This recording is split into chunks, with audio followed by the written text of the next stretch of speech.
Okay, so what if the Indominus Rex met the Indoraptor? Like, how? What? I distracted myself with toys. I feel like they necessarily get along because they're both extremely intelligent. They're way different sizes, so they're not, like, competing alphas for the same territory. But let's see what Goji Center has to say, because they are the geniuses. The Indominus Rex and Indoraptor, both some of the most dangerous creatures in the franchise, with the death of one causing the birth of another. But what if they met? Today on Goji Center, we'll break down what would happen if space and time were warped and the Indoraptor was placed back on his Lanublar years before it was created. If unleashed into the domain of its forerunner, would the island run red with the blood of hybrid monstrosities from a horrific battle? Or would something happen that could lead to even more carnage taking place? Oh my god, is one of the options going to be they end up breeding together? Can you imagine the monstrosity? It's going to have like 15 legs and tentacles and be basically mentally handicapped. Time to find out. Highly intelligent animals have greater capacity for emotion than more simple-minded beasts. And with this can come more dangers. They attack without provocation, they lash out at helpless targets, and they might even go on a killing spree without eating anything. I'd almost say the opposite. Some of the most intelligent stuff has barely any feelings, just cold, calculated killing machines, you know what I mean? Numerous tragic incidents involving intelligent species show this. Often, this is because these creatures are highly social and are kept away from their own kind in bad environments. Problem behaviors aren't corrected by elders or peers, and trauma can only further aggravate the situation. See, but they showed the orca, and that didn't kill because of this. It killed because it was kept in a tiny cage its whole life, and then yeah. Add in more problems often caused by humans, and you get horrid events like Tilikum the orca or Travis the chimpanzee acting far outside their species' typical behaviors. Okay, yeah. The Indoraptor and Indominus had all of these problematic hallmarks amplified. Ask just about any animal behavior expert, and they'll tell you the conditions either hybrid was kept in was just a recipe for disaster. Today, the Goji Center team will travel back in time and secretly place the Indoraptor inside the Indominus enclosure, and then we'll just see what happens. When the Indoraptor first appears inside the paddock, the two would inevitably encounter one another. Let's say it happens at night with typical lax InGen security, so no human interference can come into play. Given their genetic templates, both would immediately smell the other and move to confront the first enemy either had ever encountered.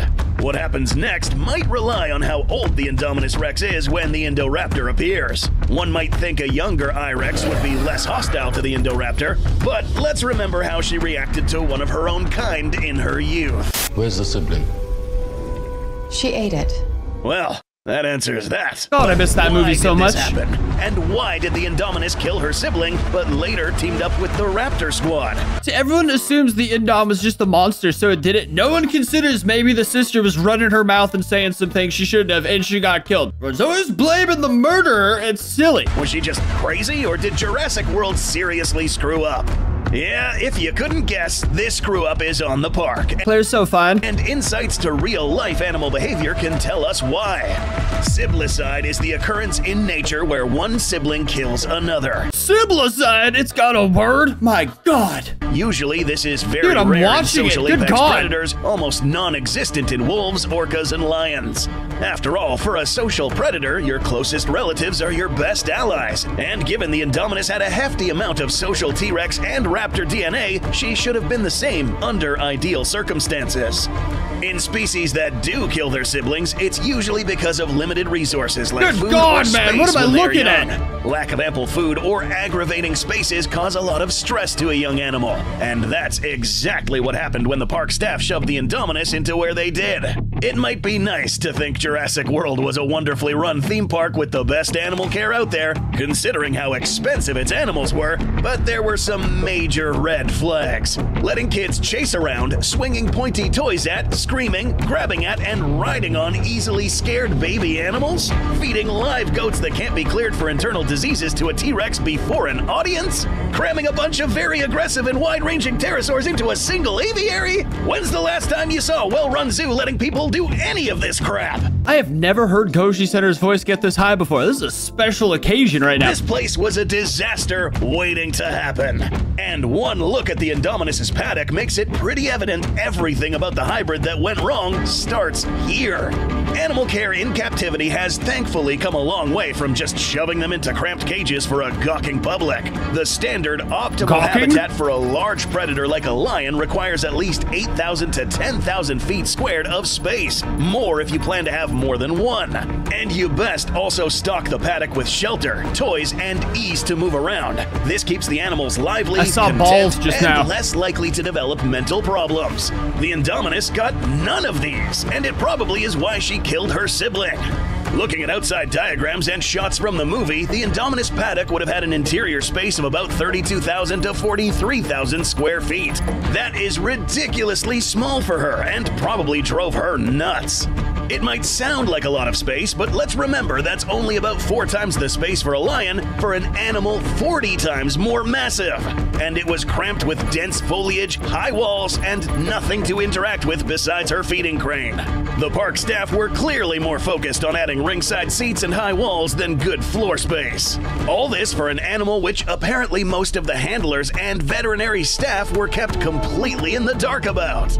Siblicide also tends to happen when animals are very young, both because the smaller sibling can't fight back as much and because the older sibling hasn't developed mentally enough to think about anything but itself. To the young Indominus, anything in sight is a threat to what little space and food she has. A young Indominus would attack the Indoraptor on sight, just like she did her sibling. Damn. As manic as the Indominus was, by the time of Jurassic World's events, she was old enough to be able to figure things out, such as how to avoid threats or how to make valuable allies instead of kill everything on sight. Had the park introduced the two Indominus as near adults, there's a chance they might have gotten along just fine.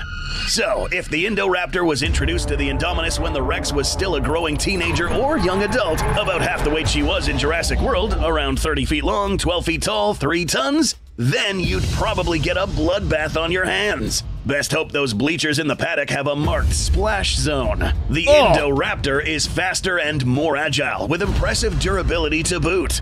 Even if he was smaller, he's not totally outclassed in size to where— Honestly, that size difference is pretty scary for the Indom. Like, that could end so badly in so many ways. His speed can't help out and might not try to just run away if the overly aggressive young Indominus charges him. The Indominus, meanwhile, is much heavier and would hold the edge in striking force and weight if the two got into a wrestling match. The Indoraptor struggled against a smaller, more agile, and more experienced Blue, even if she wasn't in prime condition. The younger Indominus is a bigger and more reckless target. If the Indoraptor can leverage his climbing ability to scale up the walls or trees to pounce from above, he might just pull a win against the young hybrid Rex. But if the fight is dragged to the ground, the Indominus might well wind up mauling or crushing the Indoraptor. My God! Either way, the night ends with either one of them in a bloody mess and the other dead. Well, neither one of them could catch Chris Pratt, so just throw him in there and he'll solo both of them, you know what I mean? Or them both taking each other out. But let's say the Indoraptor was introduced right before the events of Jurassic World, where it suddenly finds itself in an enclosed space with a very, very big new roommate. If a fight broke out, it would still be a bloody and gruesome battle. The Indoraptor is quite durable to shrug off gunfire and might cause some nasty cuts or gashes on the Indominus if it climbed onto her and went on the attack. With the Indoraptor's superb night vision and echolocation abilities, he would have managed to find the Indominus regardless of if she tried to conceal herself to gauge the situation. The fight, however, would go very differently. See, the thing is, though, I feel like the Indoraptor could literally climb out of the paddock because it could go up trees and stuff. I feel like it could be a whole other, like, bag of peanuts. If you think the Indoraptor's speed could cinch it a win against a near-adult Indominus, here's a reality check for you. For all of the Indoraptor's toughness and rampant aggression, it's still outsized about 8 to 1. If the Indominus could grab and wrench off smaller, agile velociraptors trying to slice up her back, she could easily get a grip on the Indoraptor and hurl it down. From there, if she went for a solid bite or stomp, no amount of bullet-resistant armor is going to stop the Indominus from crushing down on the smaller hybrid's body. She looks like spaghetti. After all, this same Indominus did later crunch through bulletproof glass and held up to an angry Rexy bashing her into sharp metal. If this encounter resulted in a death brawl, it would end like virtually every other battle between two predators in nature. Size does matter. And with the Indoraptor as aggressive as it is, some kind of conflict is inevitable. It might have never encountered another dinosaur before, but it only knows how to attack anything in front of it.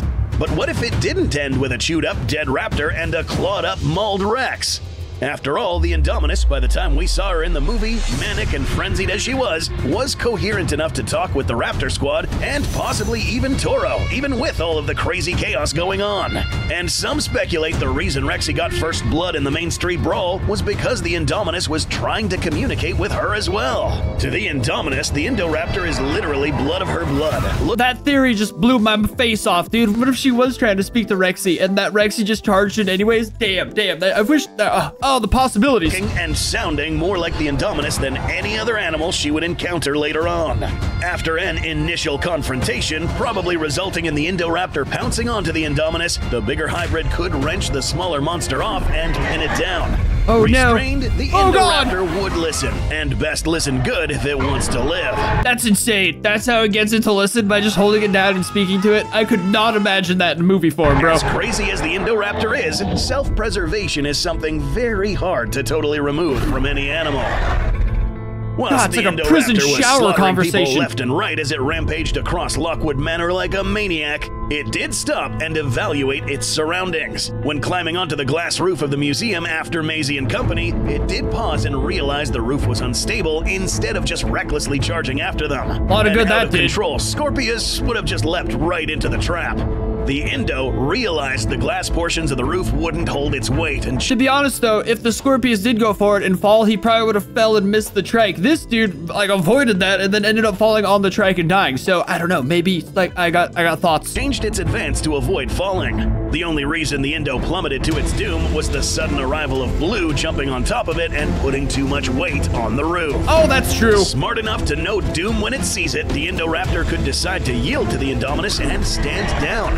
And if the Indominus could talk to Velociraptors, it could talk to the other hybrid. The two now have a pack and a clear pecking order.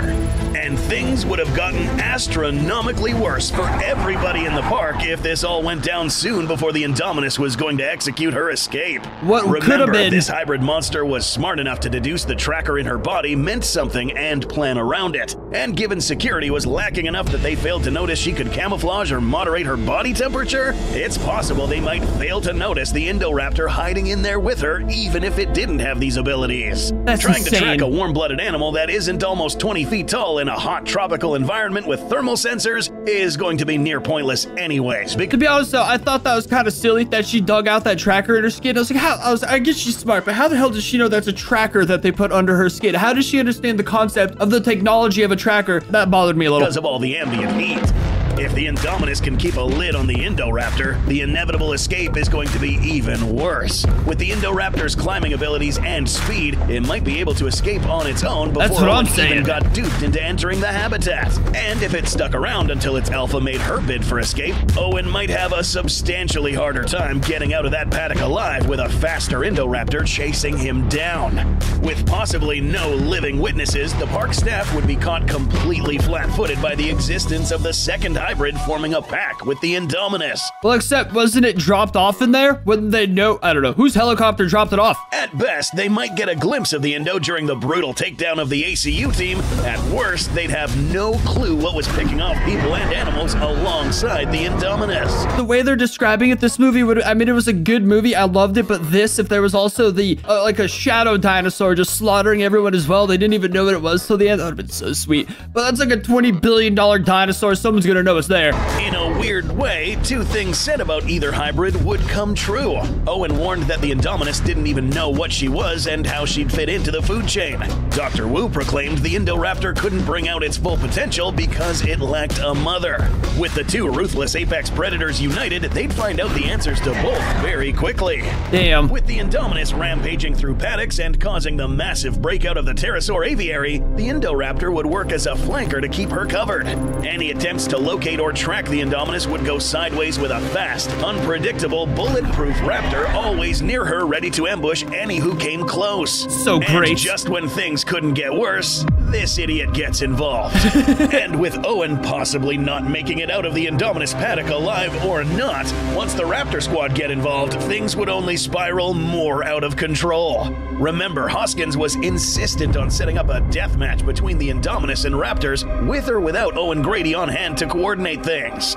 If Barry can't stop what's happening, the squad would get turned loose and find the Indominus and its friend. Remember, nobody foresaw the Indominus being able to command the Raptors coming, and even if they figured out some kind of dinosaur was helping her, they'd have no idea it was some sort of raptor.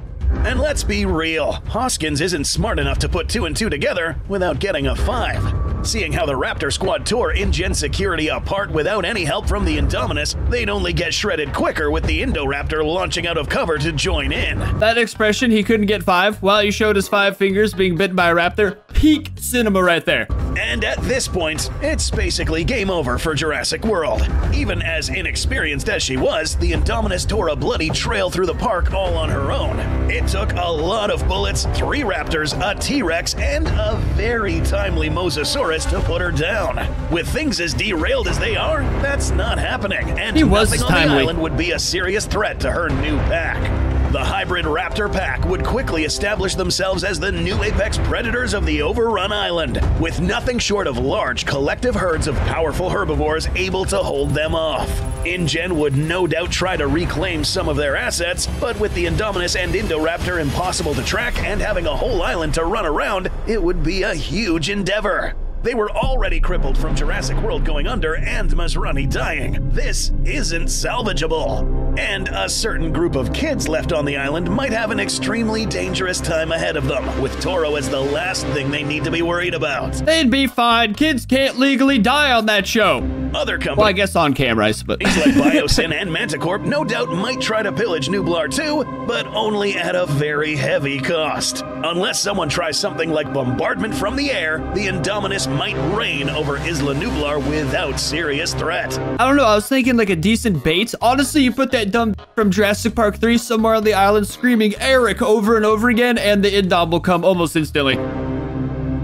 Oh, I didn't have to pause it. It was the end of the video. That was a genius solution I just thought of, though. That dumb broad can lure a dinosaur over from miles away. I don't mean to sound sexist. There's a lot of stupid men in this franchise, too. Or just send Billy to steal its raptors. That dumbass is always useful, too.